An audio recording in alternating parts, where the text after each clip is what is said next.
Moving on now, the coronavirus continues to mutate from its original novel form into more dangerous, virulent, and faster spreading variants. At the moment, several countries of the world are being forced to embrace tighter lockdowns as the battle intensifies towards bringing the raging contagion under control. And now with the availability of vaccines, there is widespread expectation that the job would somehow be made easier. And joining us now to have a discussion around all of this is Professor Sunday Omilabu, Director, Center for Human and Zoonotic Virology at Lagos University College of Medicine and Teaching Hospital. Among other things, he will be talking to us about sequencing the new COVID-19 variants, availability of distribution of vaccines, Nigeria's spike in COVID-19 situation, and necessary interventions. Welcome to the program. Hello, good morning, Professor Omilabu. Hello. Good morning, my brother. It's my pleasure. Good to have you on the program. We can hear you clearly in the studio. Thank you for joining us. Yes, it's my pleasure. You're welcome. Well, Prof, before we begin to talk about genomics and sequencing and all of that, only yesterday at the Presidential Task Force on COVID-19 briefing, the Minister of Health pointed out that Nigeria has about 100 laboratories for scientific research, 71 of which are public, 22 private, and then the remaining 7 are privately owned. I was personally surprised to hear that we have up to 100 laboratories. Now, as someone who runs one of those laboratories, how much support do our research laboratories get from government?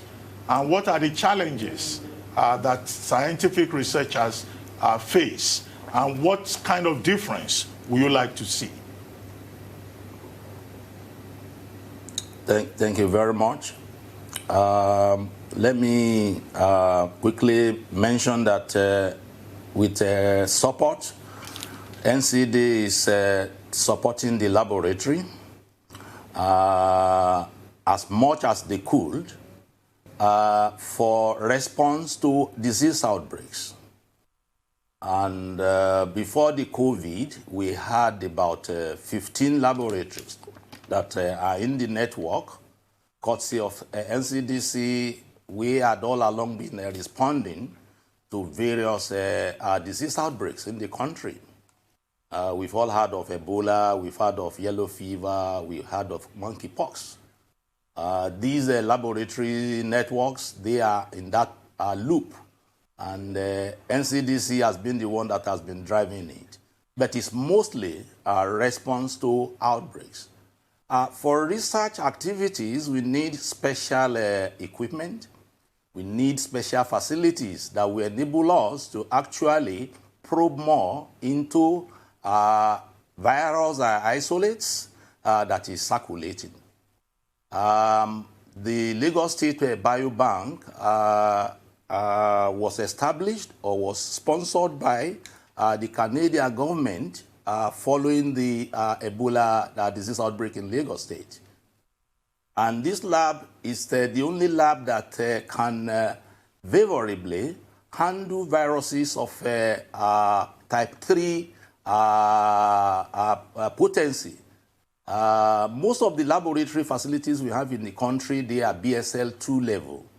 And so this laboratory, BSL 3, sponsored by the Canadian government, has been in existence since 2017, when the lab was commissioned.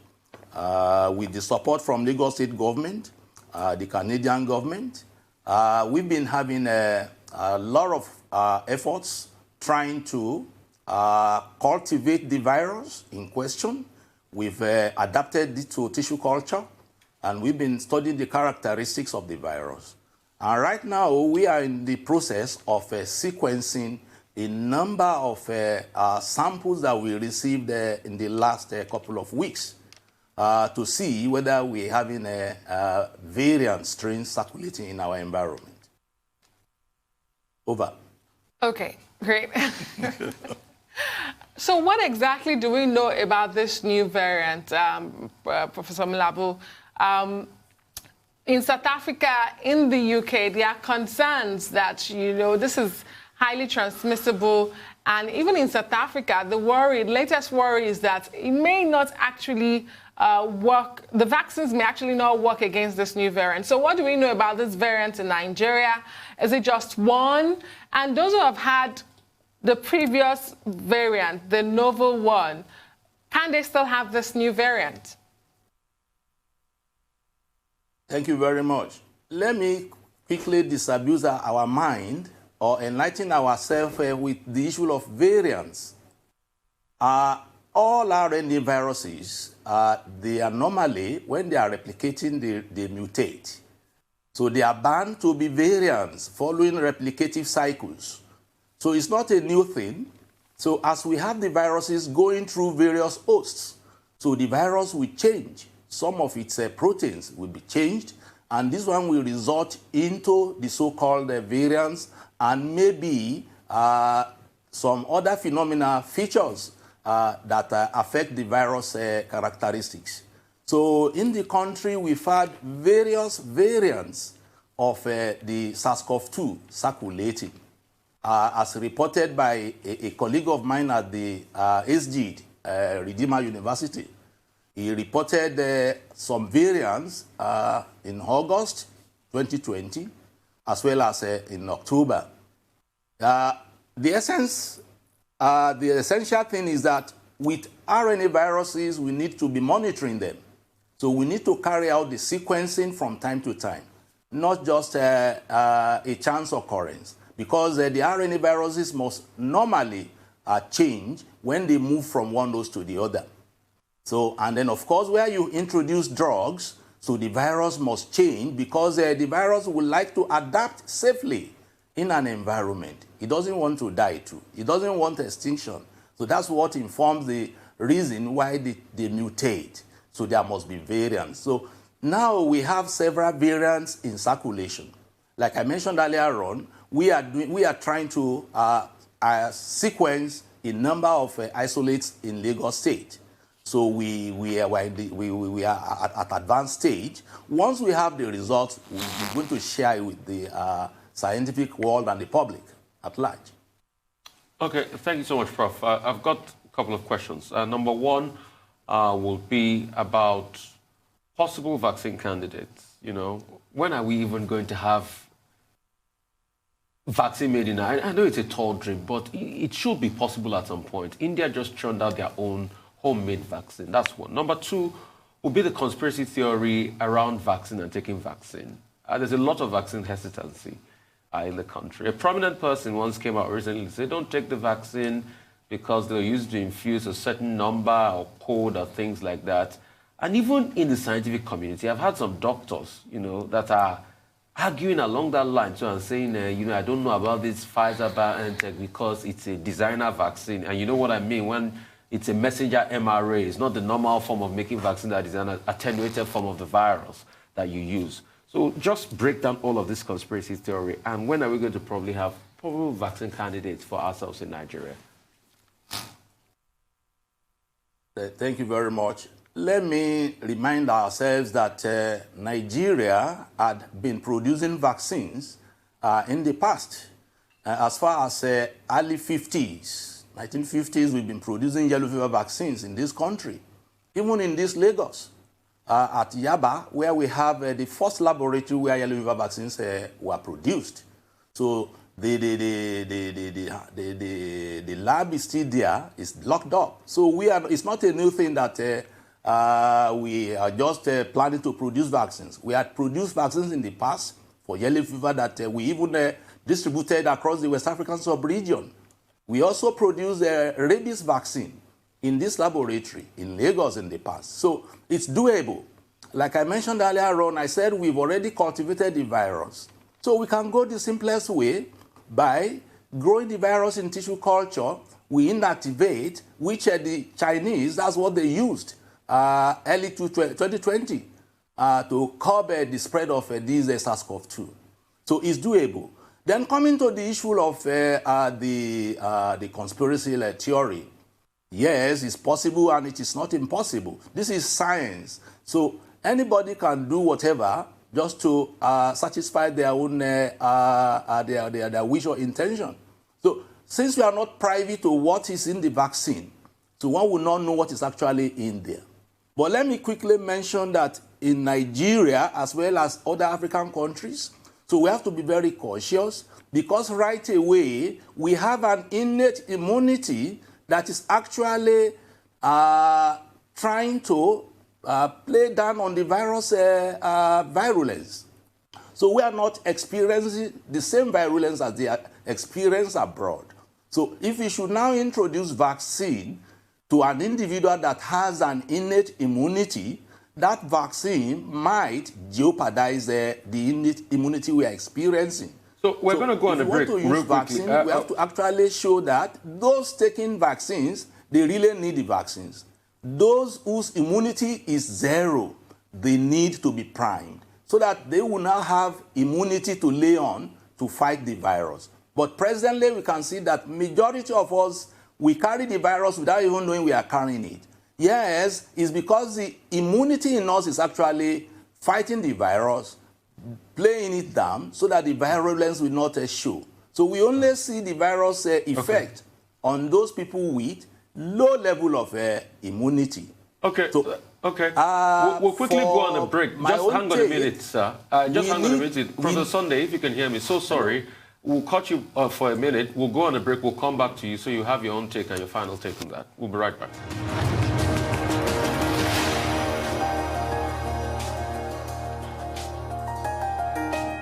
Right, still on the morning show right here on the Rise News channel. We've got Dr. Sunday Omilabu, Director, Center for Human and Zoonotic Virology at the University College of Medicine and Teaching Hospital in Lagos. So, Prof, real quickly, I just want you to finish on that point. I will take other questions.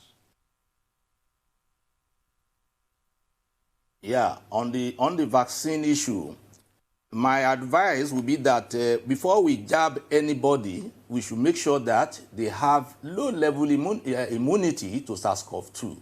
Otherwise, the vaccine will jeopardize the natural immunity that majority of us are enjoying right away. It is that natural immunity that is actually blocking the virus from causing an adverse effect on the individuals. So that's my own take on the vaccine issue. The idea of vaccine is very good, and we should make effort too to produce our own, so that at least we'll know what are the components. At least that will at least disabuse our mind as against the conspiracy theory. In science, there is nothing that is not possible, especially with molecular medicine. Well, Prof, something is happening definitely, and what is happening, as we've been told, is that the infection rate in Nigeria is going up quite drastically. But you are involved in the sequencing process for this new variant. How is your current research different from the one that was conducted previously by Professor Christian Happy and his team at the Redeemers University Genomics Center? Is this a new variant or the same variant as he and his team observed in August? And then secondly, is there any connection?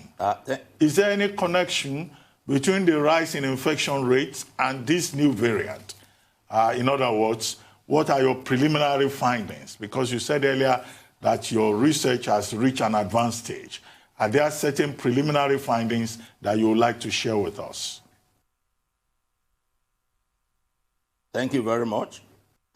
Presently, we are at the midway. We are at the midway, and in fact, today we are sending out our list of cDNA out for sequencing outside. Like I mentioned, we need facilities that will be able to do that. The one that the Lagos State Biobank has, we are in the process of installing that sequencer. So we are having issue with one reagent and the other. So that's why we've not been able to get actually the results. We plan to sequence it in Lagos, but in the last 2 weeks, we noticed that we needed to have one of the components which is being processed right away. But today, we are sending out our cDNAs, and hopefully in the next couple of weeks, there will be information on the sequence circulating. But to go back to the surge in the infection rate, yes, that's pointing clinically to a possible variant. Clinically to a possible variant. Because in the last 2 months, we've been noticing that the surge is moving gradually until the last 2 weeks in November, till this point in time, where we now notice that we now have a lot of people coming down. And of course, that's clinically. So we know that there must be a variant actually responsible for this, but not until we finish with the sequencing. And once we have our sequence information and we are satisfied with it, we definitely share it with the public. We share with the public. We share with the WHO because they need to know what is circulating in an area. So we'll definitely share the result. And I'm sure Professor Happy too is busy working on the recent isolate circulating too. Well, you have said that viruses would normally mutate, they would change and adapt. But from what you know so far, and from the likelihood that this may be, the surge we're experiencing may likely be due to a new variant, do you think that this might also affect testing? Is there a possibility that a new variant may affect how our tests are being conducted to be detected? If I get you right, the issue of sequencing is actually to monitor the strains circulating in an environment so that they will all be harmed with that information of the particular strains circulating. The variants reported in the UK, in South Africa, and elsewhere is as a result of their active surveillance as well as sequencing that they carry out to actually see what is changing in the novel virus. Do we have mutants? Now, like I mentioned earlier on, it is natural for RNA viruses to mutate following their replications. So it's normal. And then, of course, when you introduce some sort of drugs, the virus will also mutate because they would like to establish themselves firmly. They don't want to go into extinction. So they have to now look into the ways they can bypass all the drugs and whatever that a human being may bring up. So that's what informed the idea of their mutation. So they are very smart. So they normally mutate. And if they mutate, it usually affects their potency, their virulence. It affects. But not in all cases. But we know that once they mutate, there is the likelihood of that mutation to affect the virulence characteristics vis-a-vis its potency. So from the last question I asked, is it that what you're saying invariably is that when everybody that before you take the jab, it's best to do an antigen test or an antibody test, you know, for you to be able to see that if you have some level of immunity already before you now get in the SARS-CoV-2. And I also want to... it's the antibody test. So it is the antibody test, not the antigen test. Okay, so you want an antibody... It is the antibody test. So you want an antibody test to be done for everybody before they give them this jab, right? Is that what you're saying? Exactly. So that will let us know our own level of immunity, natural immunity. And of course, the natural immunity is as a result of our exposure to related coronaviruses that had been in our circulation for years. So it's as a result of our exposure to related coronaviruses in the environment. And those innate immunity, they have the role to protect that body from being infected by another related virus. And that's actually the principle of vaccination. That's the principle of vaccination. For vaccines to sort of develop some level of immunity in an individual, before being exposed to a wild virus strain. Well, so that's the principle of the vaccination.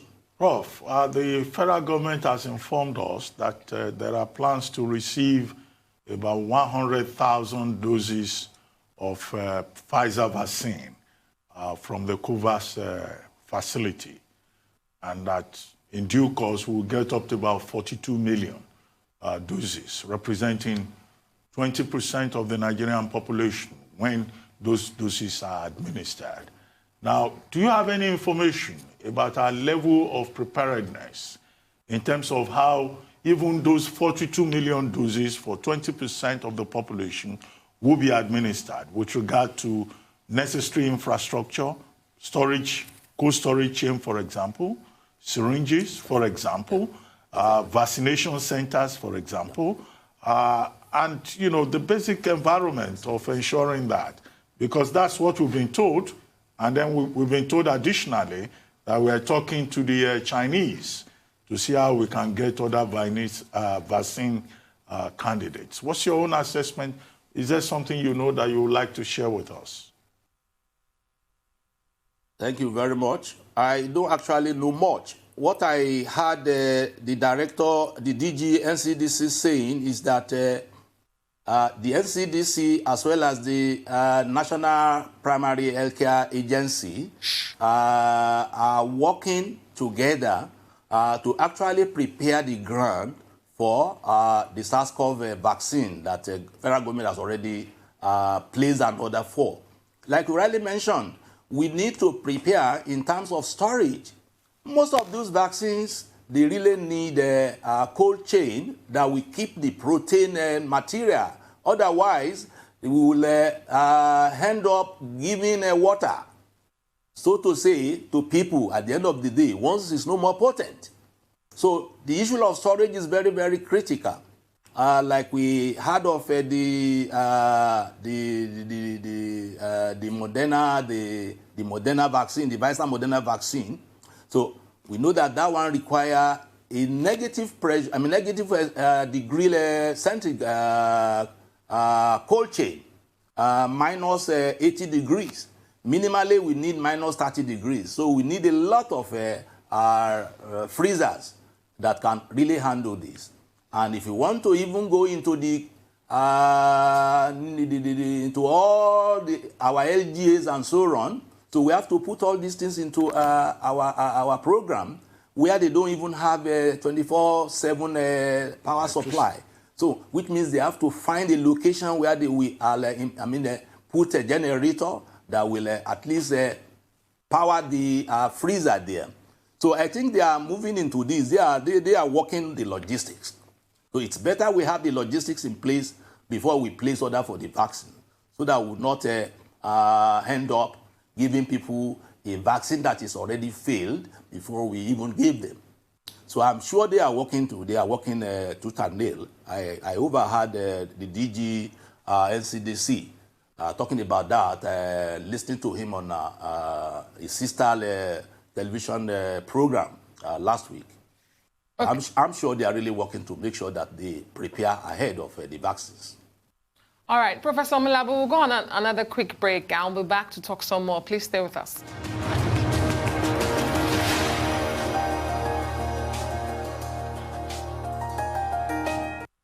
Welcome back to the Morning Show here on the Rise News. We still have Professor Sunday Omilabu, who is the Director, Center for Human and Zoonotic Virology at Lagos University College of Medicine and Teaching Hospital. Thank you so much, Prof, for staying with us.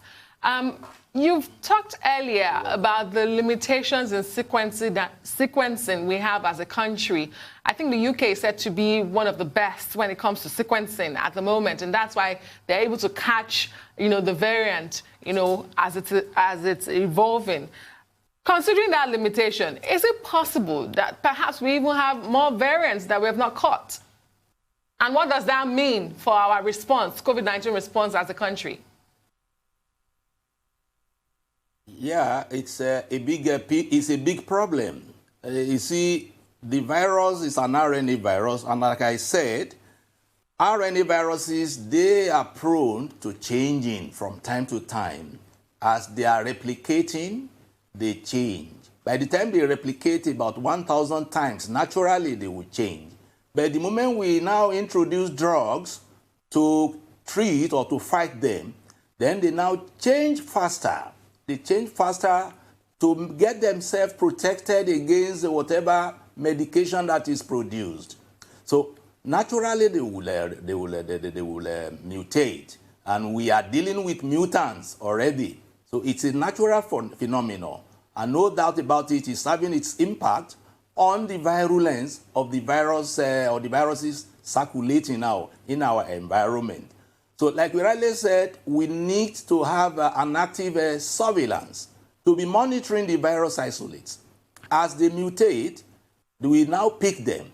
And once we pick them, we now have some assistance in terms of how to cope with the new strain. And the most important thing is for the people to do away with contracting the virus. That's the cheapest and the effective way of not contracting the virus, not medication, not vaccine. So people need to cultivate that habit of running away from the virus. The virus is real, so people should run away from it. I mentioned we have already grown it in tissue culture. It's growing, we're monitoring, we are looking at it. We see how the virus is behaving in cell lines. So once we see it that way, we know that it's going to do more in human beings, in hosts. So people should do away from the virus. It's better not to contract the virus than contracting it and then now be introducing medication or the vaccine. So the virus will definitely not be stable. It will be mutating. I mean, the way you were just talking about it, I just got excited. I would like to see mitotic divisions of this virus. Like you said, you've been seeing it in cell lines. Maybe I'll come check through your microscope here and see how it grows in the culture. But I want to ask this critically, because there's a narrative, Professor, about vaccines. Take vaccines, build a certain herd immunity. Because the reason for the vaccine in the first place is to build a sizable herd immunity across board. Just like what Sweden wanted to try out, that believe, oh, if we let everything happen and people are infected, then they can build herd immunity. But it didn't work out that way for Sweden. But the truth is, your narrative now is saying, let's check for antibodies before we give this, because we have pre-existing immunity. How do we ascertain that when we don't even have a zero prevalence report ready? The last time I talked to Dr. Ihekwe, as we said, they are still working on the analysis of a zero prevalence report. Prof, I put it to you, because you're not the only professor that's talking along this line. There's a certain Professor Rosemary, too, that spoke along this line. Is it not mixed messaging as regards the campaign for vaccines and let's just get inoculated so we can build a sizable herd immunity? I mean, I don't get it, Prof. If I get your question very well, in Africa, we know we are enjoying a sort of innate immunity right away. The whole world knows that. They have done some studies that actually show that we are having innate immunity. And this one is not far-fetched, like I mentioned earlier on, that we've had a number of related coronaviruses in circulation here. We have so many numbers of coronaviruses that we usually ascribe to the common cold. Majority of us, we've had series of common colds in the past. And these common colds are simply caused by the coronaviruses that are related to this SARS-CoV-2. Those coronaviruses, they are not as aggressive as the SARS-CoV-2 that we are talking about right away. So we know we have innate immunity. And if we should now introduce a vaccine, the vaccine will only jeopardize the innate immunity in most of the people that are having the innate immunity. And we now leave them exposed to natural virus infection, as they are having in Europe and in America. So they really need that emergency vaccine in their own case because their level of exposure to coronaviruses is very low. But in our own environment here, we have a lot of coronaviruses in circulation, And these have already built in us innate immune response.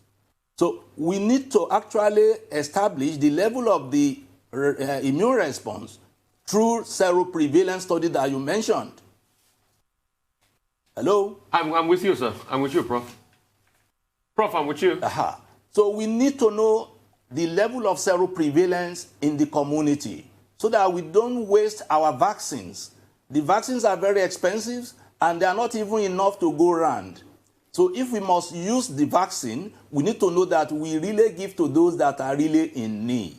So that's my point. Because, okay. Well, Prof, you said apart from research and science, people must learn to run away from the virus. Well, I guess by that you are referring to non-pharmaceutical interventions, which the Presidential Task Force on COVID-19 has always talked about. But as someone who is an expert in this area of pathogens and all that, would you like to explain for the benefit of our viewers how to run away from the virus? Is it by holding parties? Is it by going to the beach? Is it by going to church? How best can people run away from the virus? Thank you very much. We are all matured minds because we know the impact of crowding. And this is a respiratory tract virus. As we breathe to each other, we circulate the virus among ourselves. And as we say, majority of us are carrying the virus without showing any signs and symptoms. And then see the way we mingle together at various outings, at Bar Beach, even in the markets. So majority don't even carry a face mask to protect the environment. We sneeze, we cough, we talk. As we do all this, we release the virus particles. So I think the best thing is for us to keep to all those protocols highlighted by the NCDC. It's for our own sake. We don't need to go to party now. It's not time for party. We can see them in UK. It's total lockdown, level 4. So they don't just restrict yourself to your own bedroom. So that's what they are saying. So we know how to make sure that we run away from the virus if we are really sincere. And that's the best way, rather than be looking after medication. Yes, medication, fine. The medication may work or may not. So depending on the nature of the virus particle we are talking about. Now that the virus, as I mentioned, that the virus will actually respond to all those medications by reproducing some gadgets around itself to bypass our medications. So that's the virus for us. So as we are preparing the medication to fight the virus is also studying it and is trying within its own power, the natural phenomena, to block that our own medication. And that's why the virus mutates. And it has to mutate. I think it's naturally endowed that they must run away from enemies. So they see us as enemies. They see us, all those medications as enemies. So they have to, as much as possible, run away from it by producing certain proteins in their own structure that will prevent them from getting exposed to all those medications. So that is normal. So which means we have to now go to our drawing table and then be looking at what medication can we produce again. So how do we now augment the vaccine? So those are the things that will at least be occupying our minds. So no matter how good the vaccine is, it's just for a while.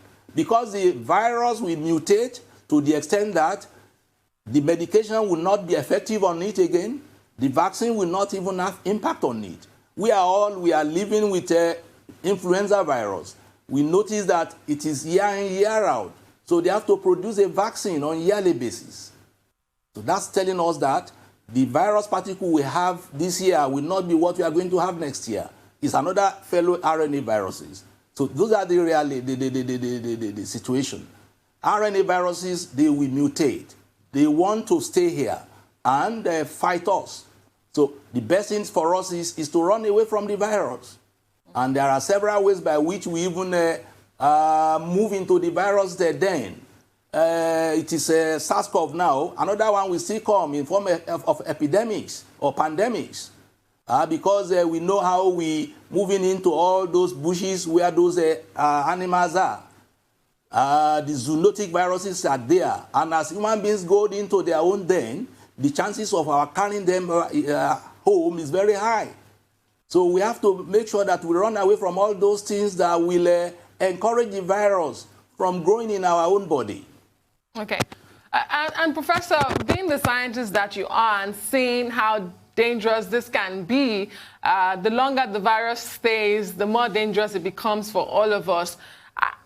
Are you impressed with the political response, the governance response to this? The Nigerian government says there shall be no second lockdown. Well, not at the moment. But we are seeing other countries who say, for countries who have recorded these new variants, please stay away. We're not going to open our borders for you. But are you impressed that this is the situation, this is the stand we have taken in Nigeria to leave our borders open?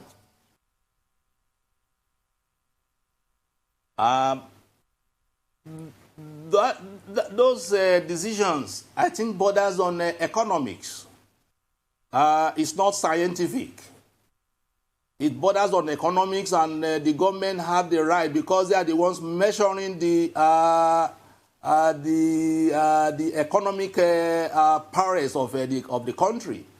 And of course, we knew what we went through in the first lockdown, where people were really challenged. So we know that we don't have the means of reaching out to people when we lock them down. So we were all living witnesses to what experience Nigerians had in the first lockdown. So I think that must be the reason why the government is soft pedaling on asking us to go on the second lockdown, which to me is more reasonable, because we don't have enough resources to take down to the people. People really need a lot of support if we say we are going in for another second lockdown. And of course, and that's why we need to actually reach out to all ourselves to educate ourselves that we need to run away from the virus. We need to run away from the viruses, and to run away from the viruses are very easy. Prof, well, thank you very much. We almost learned to run away from the virus. That's the takeaway. That's a very good takeaway. Run away from the virus. Yes. Thank you very much indeed for joining us on the morning show.